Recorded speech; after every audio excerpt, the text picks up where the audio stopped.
Olympus, una marca asiática venerada en todo el mundo. A principios de los años 70, esta compañía revolucionó el mundo de la fotografía con una cámara de alta calidad.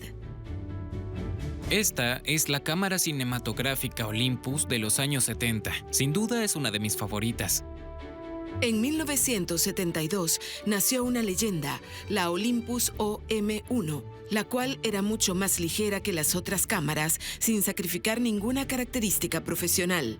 Durante años, ninguna cámara logró igualarla. Pero Olympus se vio afectada por un escándalo corporativo que sacudió al sector empresarial. El fraude de Olympus. En ese entonces me pareció ridículo. No lo creí. Fueron 13 años de encubrir las malas prácticas corporativas de una empresa que todos admiraban. Así es como una de las mayores empresas de Asia resurgió de las cenizas luego de uno de los peores escándalos corporativos de la historia. Él iba a llegar al fondo de lo que estaba ocurriendo y los directivos de Olympus no querían que sucediera.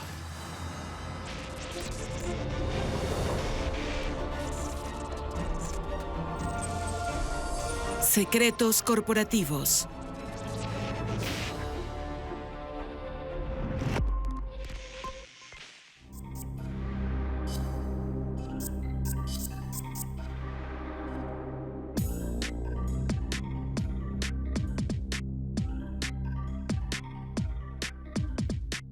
Con sede en Shinjuku, Tokio, Olympus se posicionó como una de las principales marcas en el mundo de la fotografía. También se encargó de producir equipos médicos de alta tecnología, estableciéndose como uno de los principales fabricantes de equipos de endoscopia. Anne Valerie Olson, profesora de estrategia empresarial, usa el caso de Olympus como ejemplo para sus estudiantes. Olympus siempre fue conocida por sus productos de alta calidad. Empezó fabricando microscopios en 1919 en Tokio. Después pasó a fabricar dispositivos de tecnología médica. Gracias a su experiencia fabricando lentes para microscopios, empezó a fabricar una mayor gama de lentes y, finalmente, incursionó en el mercado de las cámaras y la fotografía digital. En 1936, presentaron su primera cámara, la Semi Olympus 1. Se cree que Olympus es solo una marca de cámaras, pero en realidad es una de las mayores franquicias de equipos médicos en el mundo. Podría decirse que es la principal fabricante de equipos endoscópicos. Para las mejores tomas. Con el auge económico de Japón en los años 70, Olympus reforzó su base de producción y se expandió internacionalmente con 3 productos: microscopios, cámaras y dispositivos médicos. ¡Qué buenas fotografías, Cheryl! Es gracias a la Olympus OM10. Olympus OM10. Olympus tenía una buena reputación. Sus prácticas estaban ligadas a la cultura japonesa. Pero Kikukawa, su director general, decidió aplicar un estilo de gestión occidental a la empresa y fue alabado por ello. Él era carismático y muy respetado, así que la empresa invirtió mucho dinero en innovación, más que las otras empresas japonesas de la época. Al hablar de la cultura japonesa, estamos hablando de una cultura colectivista. Es el caso de muchos países asiáticos. Existe un gran sentido de la lealtad hacia la empresa. Es una cultura que tiende a ser jerárquica, que jamás cuestiona la autoridad y tan solo se limita a seguir órdenes. Se trata de una cultura muy leal, con vínculos muy fuertes. Kikukawa empezó a trabajar en Olympus en 1964 y ascendió hasta convertirse en presidente en 2001. Era muy respetado por sus compañeros y fue una pieza fundamental en el desarrollo de Olympus durante la era digital. En 2011 decidió contratar por primera vez a un extranjero como presidente y director de operaciones, Michael Woodford. Woodford ya era conocido por impulsar el crecimiento de Olympus en el sector médico internacional. Kikukawa confiaba en que lograría los mismos resultados en su sede en Tokio. Me presenté en el edificio Shinjuku Monolith, en la sede de Olympus, en Tokio. Fui a ver a Kikukawa.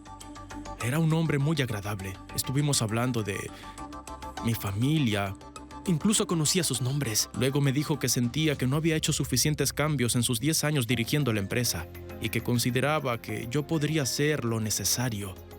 Eso fue todo. Y ni siquiera discutimos los términos, solo dije que sí.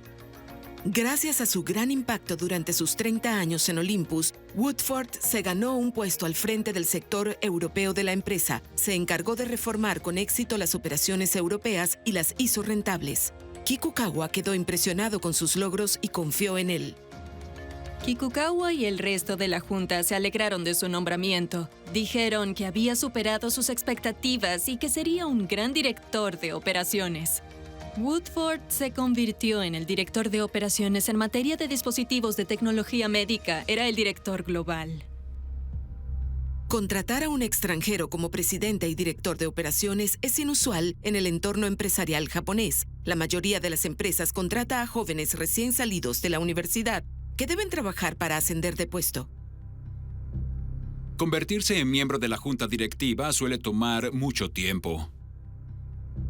En el pasado, hace 30 o 40 años, ninguna empresa japonesa contrataba a personas extranjeras. Sin embargo, desde el inicio hubo indicios de que el nuevo nombramiento no era lo que parecía. Woodford se dio cuenta de que no tenía poder para tomar decisiones fundamentales, pues Kikukawa había creado el cargo de director ejecutivo para sí mismo. Cuando me ofreció el cargo de presidente, creí que me convertiría en el líder, pero Kikukawa tenía otros planes. Por lo general, el presidente desempeña el cargo de director ejecutivo, pero Kikukawa se nombró a sí mismo director ejecutivo y asumió el control de la junta directiva. Me di cuenta de que él era quien tomaba las decisiones. Todos en la junta eran marionetas y él era el titiritero. Nadie tenía nada que objetar. Todos hacían justo lo que Kikukawa decía, sin siquiera cuestionarlo.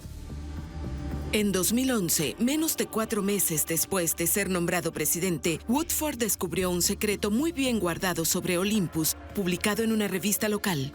Estaba en Hamburgo, en una reunión de la Junta Directiva Europea, y durante el receso, noté que un amigo me había enviado un correo electrónico. Decía: Michael, debes saber que la revista Facta publicó extraordinarias revelaciones sobre Olympus. Había un artículo que sugería que algunas de las adquisiciones hechas por Olympus eran sospechosas. Les habían dado grandes sumas de dinero a personas con identidades desconocidas por completo. Así que, ¿cuál fue el propósito de esas transacciones? Woodford se puso en contacto con su amigo Waku Miller, quien era su intérprete ante los medios de comunicación japoneses, y le mostró las impactantes acusaciones. Para ser muy honesto, y esto es algo de lo que me arrepentiré siempre, al tratarse de una revista que era un tanto sensacionalista, yo la descarté. No creí nada de lo que decía el artículo. Debí prestar más atención en ese momento. Michael estaba muy preocupado por la cantidad de deuda que habían contraído y yo debí escucharlo. Woodford quería llegar al fondo de estas polémicas acusaciones. La única manera de hacerlo era hablarlo con su jefe Kikukawa. Entonces, llamé a mi secretaria, Michiko, y le dije: ¿puedo ver al señor Kikukawa? Es importante. Y Michiko me respondió diciendo: Michael, con un tono seco, el señor Kikukawa está muy ocupado el día de hoy. Y luego dijo: pero ya que insistes tanto, y agregó énfasis en esa palabra, te verá durante el almuerzo. Esa fue la primera vez que Woodford se dio cuenta de los límites de su autoridad dentro de Olympus, cuando empezó a hacer preguntas que se negaban a responder. Fue duro para él darse cuenta de que en realidad estaba atado de manos. 2 de agosto de 2011, Woodford consiguió reunirse con Kikukawa y con el vicepresidente Hisashi Mori. Aquella reunión fue la primera vez que me atreví a desafiar y enfrentar a Kikukawa. Lo recuerdo como si fuera ayer y recuerdo que había una larga mesa en la sala de juntas y justo en el centro se encontraban sentados Kikukawa y Mori, quien gestionaba todas las transacciones financieras de la empresa. Kikukawa y Mori se hallaban en el centro de esta larga mesa. Delante de mi asiento había un emparedado de atún. Y si no eres japonés, puede que no entiendas el significado. Todos saben que me gusta el sushi, pero a mí me dieron un emparedado envuelto y en Japón nunca se sirve la comida con el envoltorio. Servir un emparedado de esa manera es algo que no es aceptable en Japón y en el momento en que lo entendí me sentí de verdad desorientado. La comunicación no verbal es muy importante en Japón. Y aquello era un recordatorio de que Kikukawa era el plato de sushi de lujo y yo era un simple emparedado de atún. Para Woodford, el mensaje era muy claro. Sin pronunciar una sola palabra, Kikukawa dejó en claro que como extranjero, Woodford no podía interferir en los asuntos más delicados de Olympus. Entonces sonrió y me dijo, Michael, estás muy ocupado como para preocuparte por esto. Como presidente, Woodford sabía que era su responsabilidad velar por las cuentas y responder ante los auditores. Así que le dije, sé que usted está muy ocupado. Sugiero hablar con el señor Mori a solas. Y no se lo tomó bien. Resopló, salió de la habitación y yo me quedé a solas con Mori. Como vicepresidente de Olympus, Mori informaba directamente a Woodford, quien esperaba transparencia y honestidad por parte de su personal.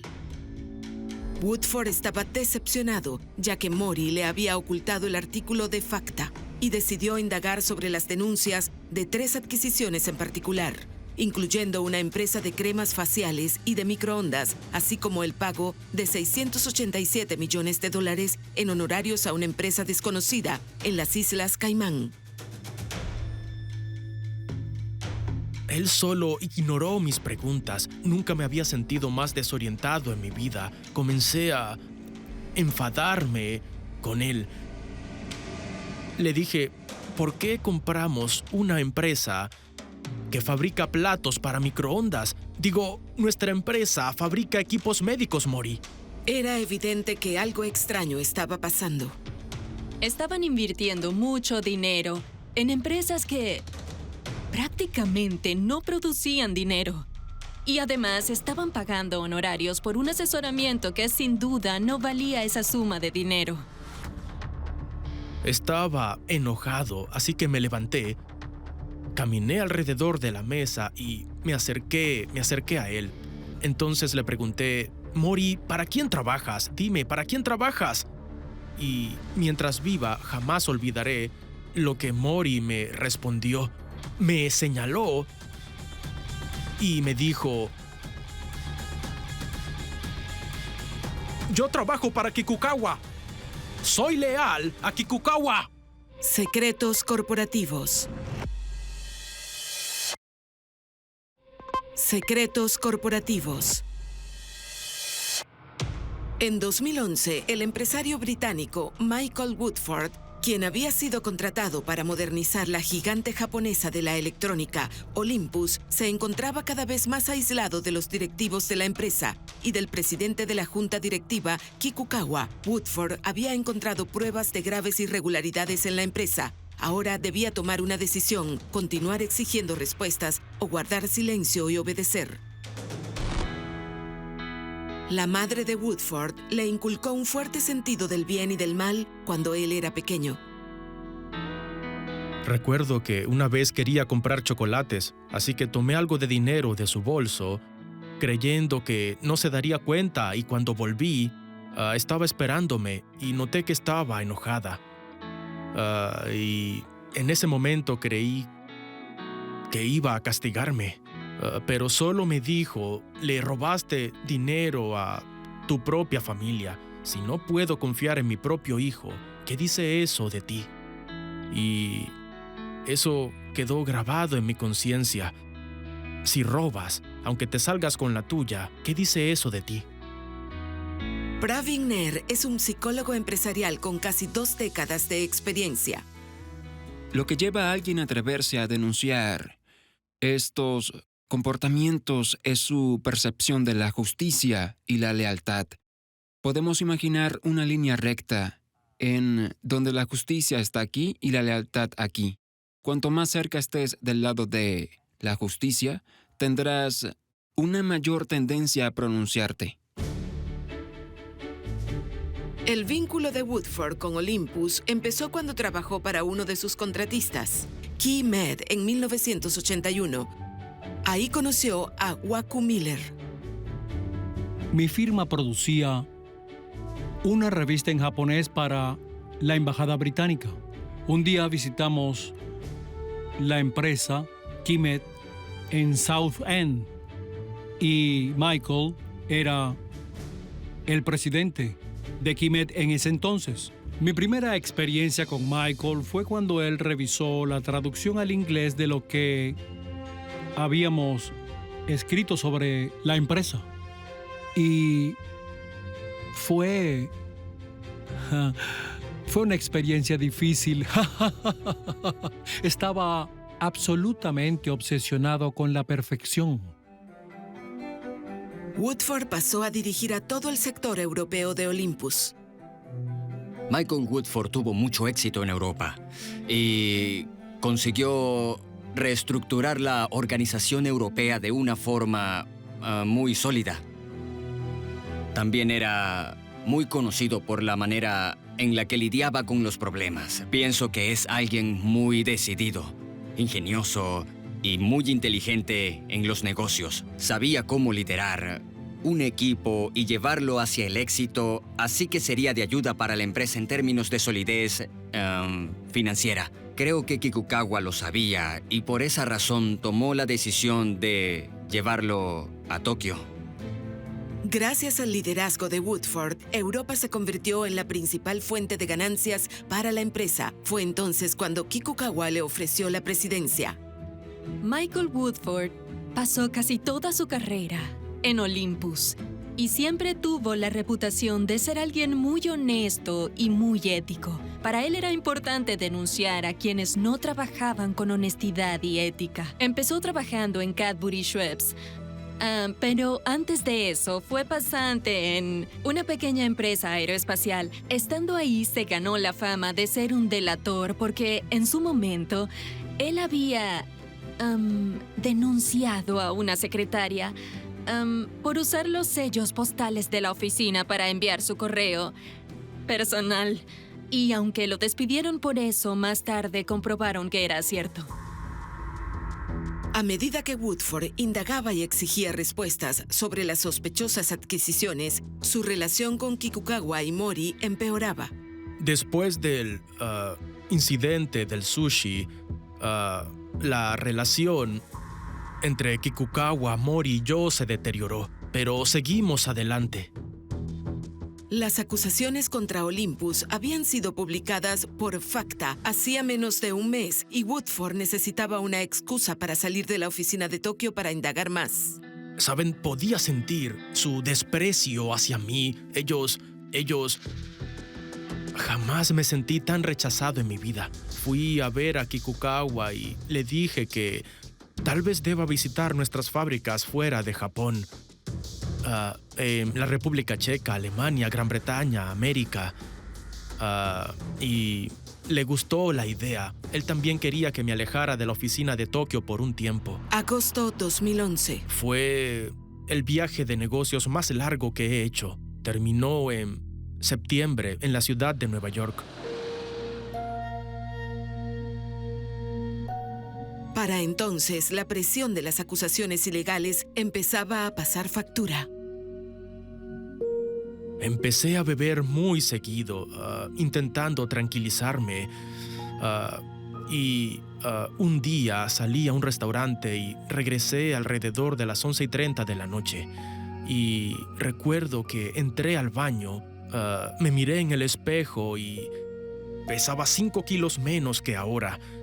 Y tenía unas enormes ojeras Pero no era mi estado físico lo que me preocupaba. Yo sabía que mi salud mental también se estaba deteriorando, porque era consciente de que existía un problema, pero no sabía qué hacer ni cómo podía afrontarlo, ya que a los accionistas les era indiferente, a las instituciones, a los medios. Así que pensaba, ¿acaso estoy solo? Woodford también sabía que la Junta no lo apoyaba y que no permitiría que él siguiera investigando las acusaciones hechas sobre esas adquisiciones fraudulentas o sospechosas. Woodford tenía noches de insomnio y empezó a depender de los somníferos. Recuerdo muy bien que tenía un frasco de plástico de somníferos. Leí las indicaciones y decía no mezclar con alcohol. Sabía que no debía tomarlos, pero al mismo tiempo sabía que necesitaba dormir. Así que me tomé 2 y me dormí casi de inmediato. Cuando trabajas para una empresa durante 30 años, sientes una gran afinidad con esa empresa. El hecho de que esa empresa de repente haga algo con lo que no estás familiarizado o en contra de tus creencias es casi comparable a que un miembro de tu familia esté en tu contra. Así que eso crea sentimientos de tensión que podrían manifestarse en cambios de humor, podrían manifestarse en insomnio, podrían manifestarse en la incapacidad de cultivar relaciones positivas en tu vida. Cuando estoy de viaje, reviso mi correo electrónico con frecuencia en caso de que haya algún mensaje de mi familia o de mis hijos. Septiembre 2011. Sin embargo, en su bandeja de entrada le esperaban noticias terribles. La misma revista había publicado un segundo artículo con más acusaciones contra Olympus, alegando posibles vínculos con el crimen organizado. Lo que me impactó fue que esas transacciones estuvieran vinculadas a fuerzas antisociales, un eufemismo para la mafia, la yakuza.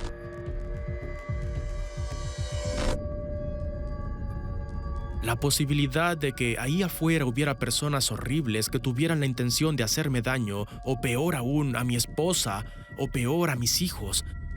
Yo era un hombre de negocios. Yo me encargaba de firmar documentos, responder correos, visitar fábricas. No sabía cómo enfrentarme al crimen organizado. Denunciar comportamientos indebidos no es algo sencillo de hacer. Y, por lo general, el hecho de que alguien decida hacerlo dependerá de sus características personales.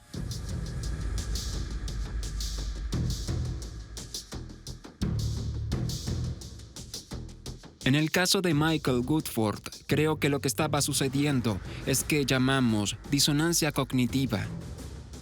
En principio, se produce cuando un individuo tiene 2 creencias contrastantes al mismo tiempo. Esto puede crear tensión, incomodidad y muchas presiones mentales. A pesar de la creciente tensión psicológica, Woodford siguió presionando para obtener respuestas. Después de haber planteado sus inquietudes en reuniones y haber sido ignorado en múltiples ocasiones, las revelaciones de este segundo artículo de Facta animaron a Woodford a escribir sus inquietudes. Durante semanas, Woodford escribió una serie de correos en los que desafiaba a Kikukawa y a la junta directiva. Kikukawa me escribió diciendo, Michael, no es bueno que hagas tantas preguntas. Para él no lo era. Le escribí a cada miembro de la junta. En octubre de 2011, Kikukawa nombró director ejecutivo a Woodford, pero además conservó su cargo de presidente, pero lo que parecía ser un cambio positivo fue ignorado casi por completo en Japón. Lo que me parece curioso y muy interesante es que cuando Woodford fue nombrado director ejecutivo, es decir, al ser promovido del cargo de director de operaciones, solo se habló de ello en los medios de comunicación en inglés, no en los japoneses. Cuando me convertí en director ejecutivo, Kikukawa tenía la lealtad absoluta de los miembros de la junta, es decir, hombres japoneses a punto de jubilarse, una lealtad absoluta. Sin embargo, aquel ascenso no impidió que Woodford continuara haciendo preguntas difíciles. Al escribir su último correo electrónico a la Junta, incluyó información suministrada por una empresa auditora. Lo escribí estando en el Reino Unido y incluí un informe de PricewaterhouseCoopers, una consultora externa, una de las grandes, y pude confirmar las sospechas que tenía. Y por fin confirmé que $1.700 millones fueron gastados en 3 empresas inútiles y en el pago de comisiones a un grupo desconocido de consejeros financieros. Pero incluso si los involucrados solo atendían a sus propios intereses, creí que querrían escuchar lo que tenía que decirles. En el mismo correo, Michael solicitó de manera explícita la dimisión de Kikukawa y también de Mori. Lo envié y vi el aviso de mensaje enviado. Les había pedido que confirmaran la recepción de mi correo y media hora más tarde vi que el director japonés que trabajaba en Estados Unidos respondió y lo leyó. Y supongo que llamó y despertó a todos en Tokio para que también lo leyeran. Woodford fue convocado a una reunión extraordinaria en Tokio. Entré a la sala de juntas antes de las 9. Volví a ver aquella larga mesa, pero esta vez se trataba de una reunión más formal. Había una segunda fila de personas sentadas detrás de las sillas, intérpretes, transcriptores, asesores, entre otros. Y noté que había mucho ruido en la sala. Me recordó a uno de esos documentales sobre hienas porque pude sentir la histeria en la sala. Empecé a sentirme muy incómodo. Nadie me dirigía la mirada. Era comunicación no verbal. Y cuando se hicieron las 9, comencé a revisar la hora en mi reloj a cada minuto. Las reuniones nunca empezaban tarde. Aquella fue la reunión que cambiaría el destino de Olympus y de Woodford para siempre. Secretos corporativos. Secretos corporativos. El empresario británico Michael Woodford tomó una decisión extraordinaria al solicitar la dimisión del máximo dirigente de Olympus, el mismo hombre que le había otorgado su cargo. La junta directiva convocó una reunión de urgencia. Casi 15 minutos después, Kikukawa llegó.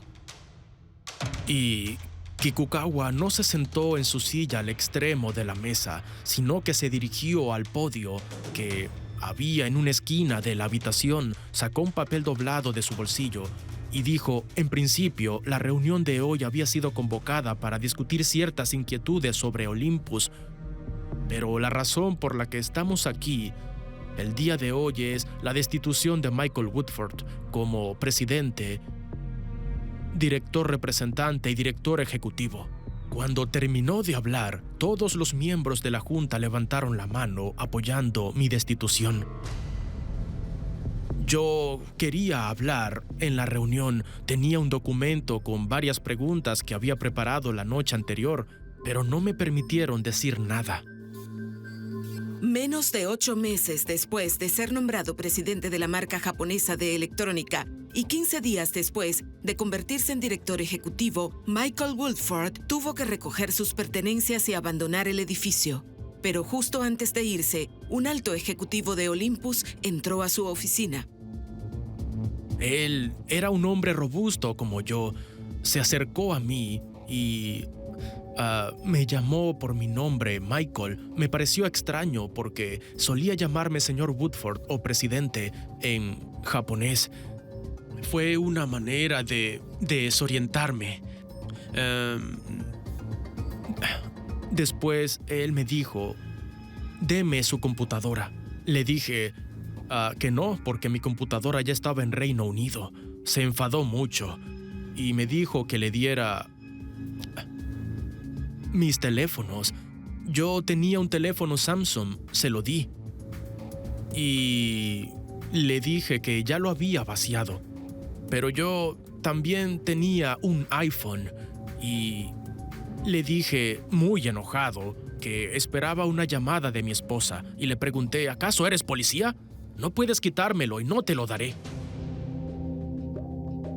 El intérprete de Woodford, un estadounidense llamado Waku Miller, se encargaba de llevar sus relaciones corporativas con los medios de comunicación japoneses. Fue uno de los primeros en enterarse de su destitución. Lo despidieron porque, aunque llevaba 30 años en la empresa, se sorprendieron mucho al descubrir que él es una persona unilateral y arbitraria en su estilo de gestión. Así que no era adecuado para una organización japonesa. Él iba a llegar al fondo de lo que estaba ocurriendo en la empresa, y los directivos de Olympus no querían que eso sucediera. Woodford salió del edificio y se dirigió a su apartamento en Tokio. En la recepción, notó que había varios hombres corpulentos. ¿Quiénes eran? Verlos ahí alimentó mi temor y yo suelo ser muy organizado a la hora de empacar, pero metí todo en la maleta.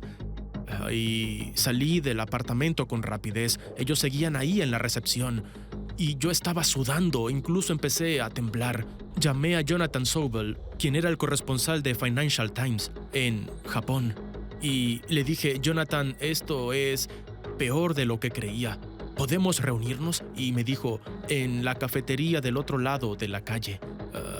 Y 10 minutos después ya estaba ahí. Lo primero que le pregunto es: ¿estás bien? ¿Qué pasó? Él dice: faltan varios millones de dólares, y entendí que él tenía miedo de estar en peligro, temía que lo estuvieran siguiendo, o algo peor. Olympus había gastado mucho dinero, esta empresa gastó millones de forma misteriosa y sospechosa. Entonces me explicó lo que creía que estaba ocurriendo en Olympus. Me mostró una carpeta llena de evidencia que respaldaba su caso. Después tomó su maleta y fue al aeropuerto. Quería subirse al primer avión que estuviera disponible. No se sentía seguro. Pasé las siguientes horas revisando la evidencia y me puse en contacto con Olympus para obtener sus declaraciones. También conversé con editores y abogados. Y lo que Michael me dijo antes de irse fue: ¿puedo confiar en ti para publicar esta historia? 10 horas después de eso, se bajó del avión en el aeropuerto de Heathrow y su esposa estaba ahí. Había comprado una copia del Financial Times en el aeropuerto y la historia estaba en primera plana. Woodford estaba decidido a lograr que Kikukawa y su junta directiva se responsabilizaran de sus acciones. Dio tantas entrevistas con la prensa internacional como le fue posible para asegurarse de que el escándalo se hiciera mundial. Todos tienen que irse, cada uno de ellos. Si no, estamos ante una muestra de conformidad, incompetencia o algo mucho peor. Además de hablar con los medios de comunicación, Woodford planeaba una jugada directa contra Olympus. Estamos progresando. Reunía una nueva junta de funcionarios japoneses de alto nivel, pero estaba claro que los accionistas institucionales no estaban dispuestos a criticar a Olympus. Eran los 3 megabancos y la compañía de seguros. Esperaba cambiar las prácticas en Olympus. Pero sabía que estaba mucho más allá de mis posibilidades cambiar Japón. Las corporaciones debían cambiar. Y yo no podía hacer nada. Olympus contó su lado de la historia. Su postura oficial era que Woodford no entendía las prácticas comerciales japonesas. Entonces se nombró a un nuevo presidente. Si la pregunta es si los pagos fueron adecuados o no, la respuesta verdadera es sí, lo fueron, ya que la situación los requería. El señor Woodford reveló información de la empresa que recibió directamente del comité ejecutivo. Estamos decepcionados por lo que hizo. Trataban con desespero de salirse con la suya. Querían silenciarlo. Querían desacreditarlo. Desde el principio, subestimaron el hecho de que la verdad saldría a la luz sin importar qué dijeran. Ellos solo admitirían lo necesario. Las personas, en principio, se quedan en una empresa durante toda su vida Creo que eso define muchas de las prácticas que se ven en las empresas japonesas. A menudo se confunden la lealtad con la dependencia de alguien por su carrera, su bienestar. Muchos describen a los medios de comunicación japoneses como aduladores.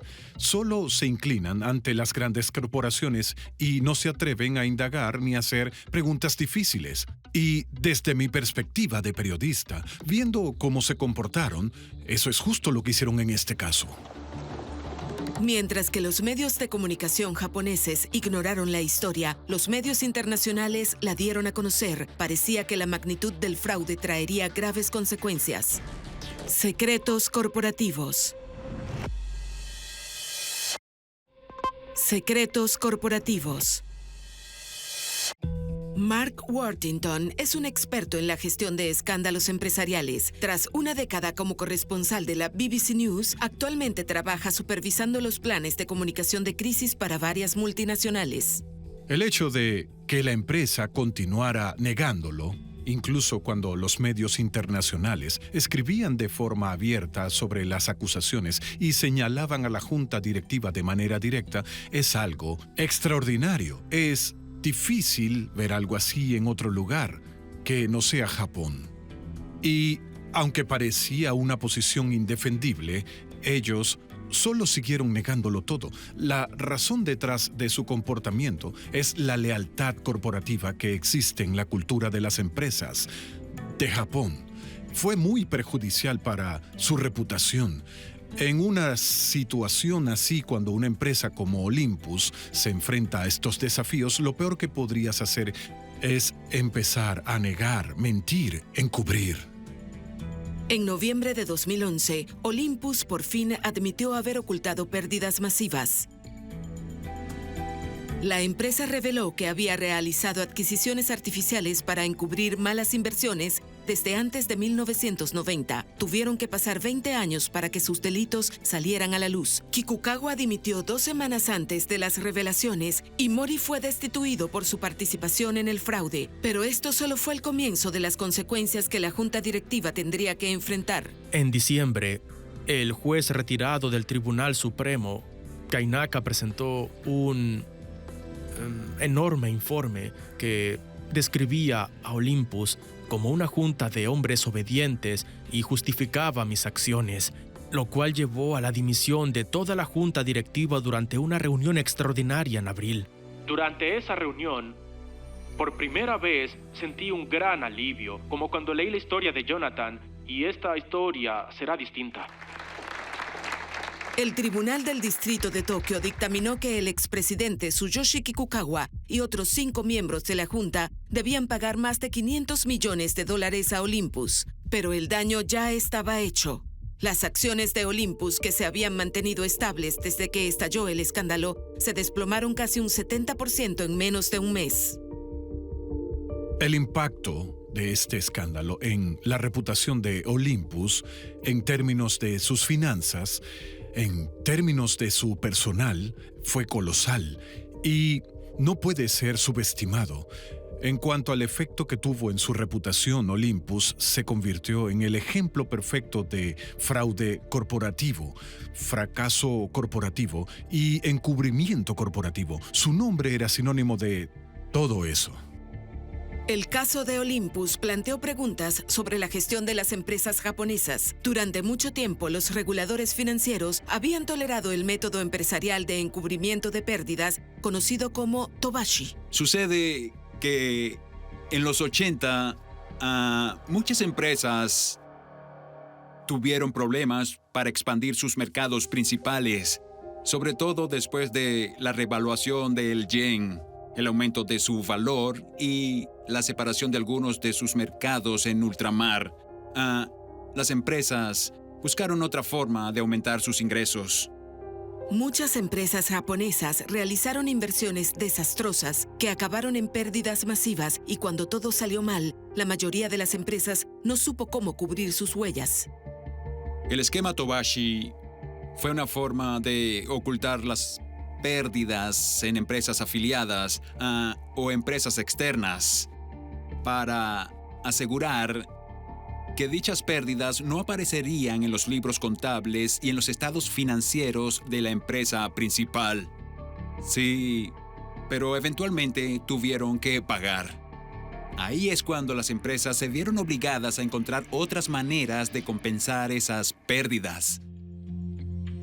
Este esquema se prohibió a partir de los años 2000. Sin embargo, algunas empresas japonesas todavía lo ponían en práctica. En 2015, el presidente de Toshiba, Hisao Tanaka, se vio obligado a dimitir de la empresa cuando un escándalo similar salió a la luz.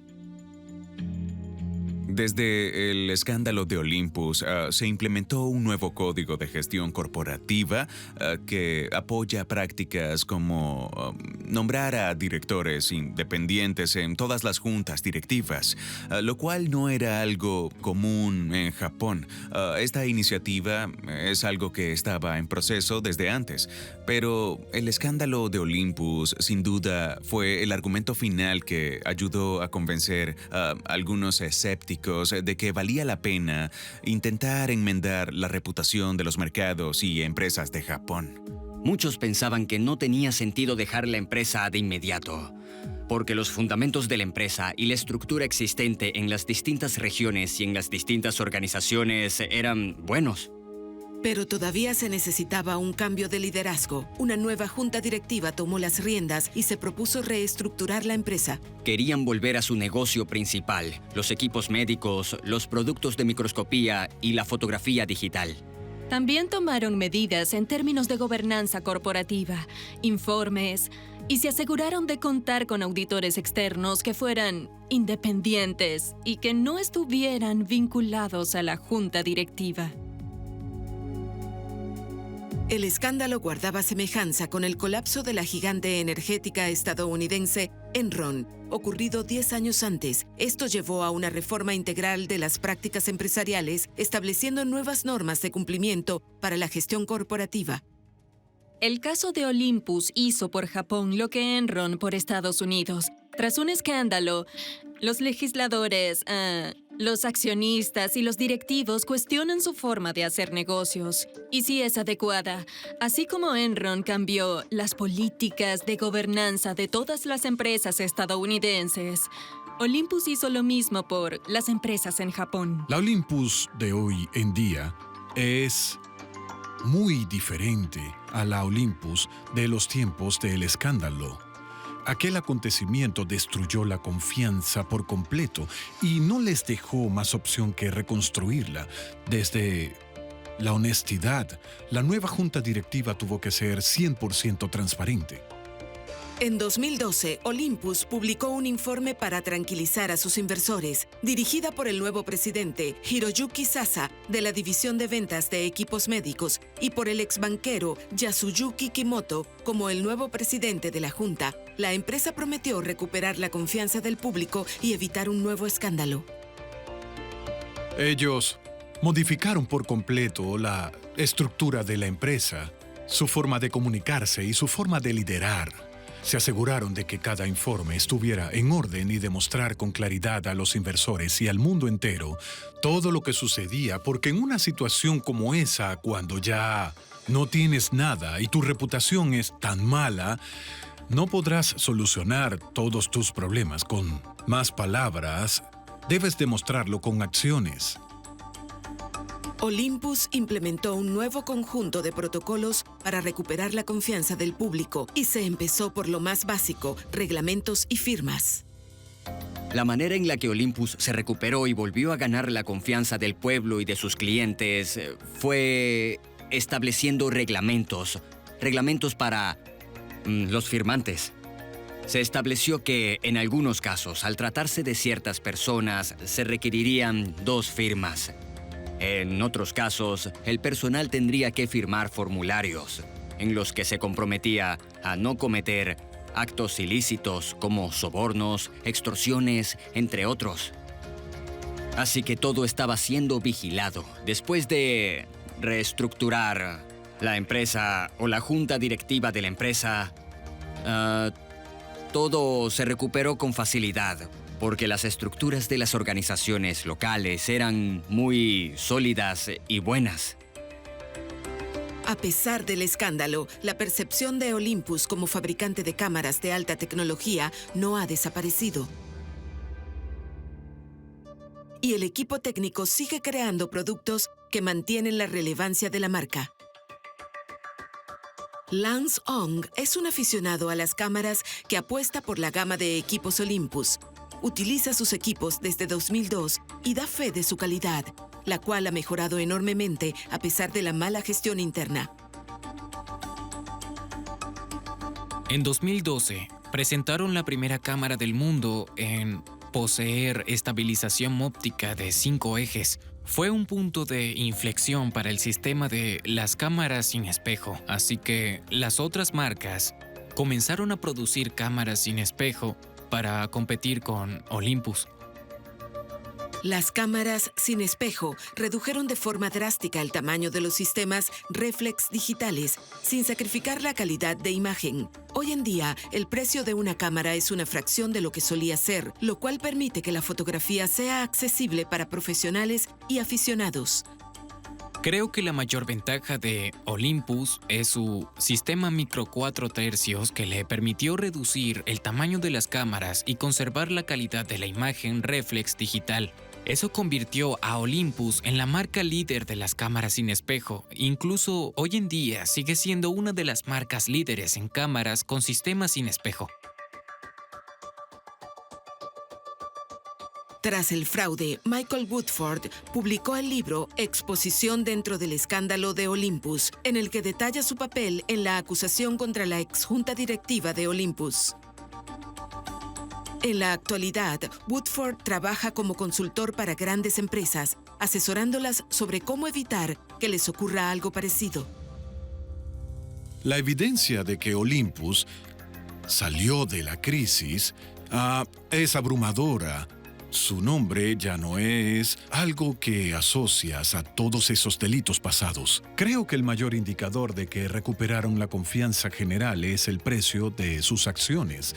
Los accionistas observaron cada paso que dieron y leyeron a fondo los documentos con sus nuevas políticas de gestión corporativa y con las nuevas filosofías de sus líderes. 6 años después, siguen teniendo una gran cuota de mercado en los sectores de la endoscopia, la microscopía y las cámaras fotográficas. En realidad fueron capaces de cambiar y de resurgir de las cenizas.